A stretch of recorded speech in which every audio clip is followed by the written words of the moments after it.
Hello guys, hello. Aba, tanggal bilbil goals.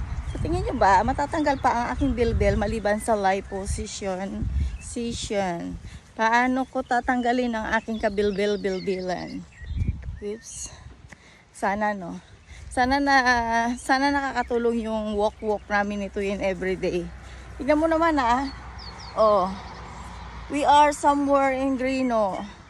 Somewhere. Ayun. Sana makatulong talaga. Pero sa tingin ko nakakatulong din naman kung hindi ako lalamon. Kaso lang, pag lamon din. Pag diet, ay, not sure pa. Pero itatry ko. Ito ang cute Ito ang cute O diba? Ang cute na. Para siyang, hindi ko ma-explain kung parang may halong bulak pero ano siya, may maliliit na petals. Cute siya.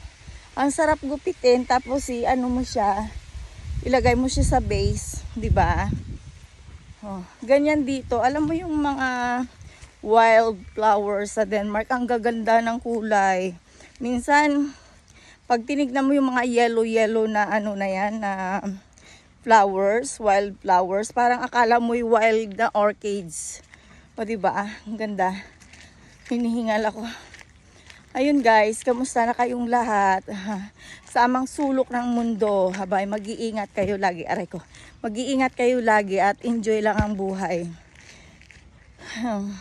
Alam mo, mula nung bumalik ako parang hindi na ako masyadong tumatawag sa pamilya ko. Alam nyo kung bakit? Kasi in 7 months na nandoon ako, nawala ang miss ko. O, diba? Sa 6 na taon na hindi ako nakauwi sa Pilipinas. Grabe. Nagstay ako ng 7 months. Sulit na sulit. Kaya ngayon, ayan, sila na ang naghahagilap sa akin. Hinahagilap nila ako kung kamusta na daw ako. Pag si Rohelia na nahimik, okay yan. Aray ko. Saglit lang guys. Okay ang buhay niyan. Pero kapag wala din akong ginawa, kundi mangulit, ayun ay dahil gusto ko lang makakulitan sila.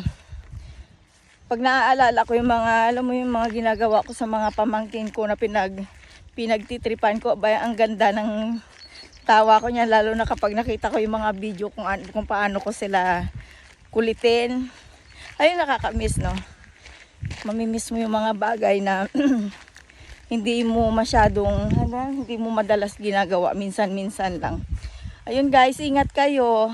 Mahaba pa ang aming lalakbayin. Yun, diba?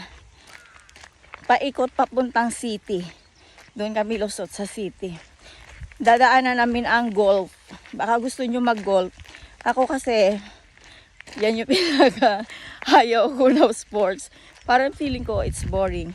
Pero syempre, di ba, may mga tao talaga iba-iba ang gusto sa buhay, mga hobby o kung anumang mga sports ang gusto nila. Kaya yun. Bye!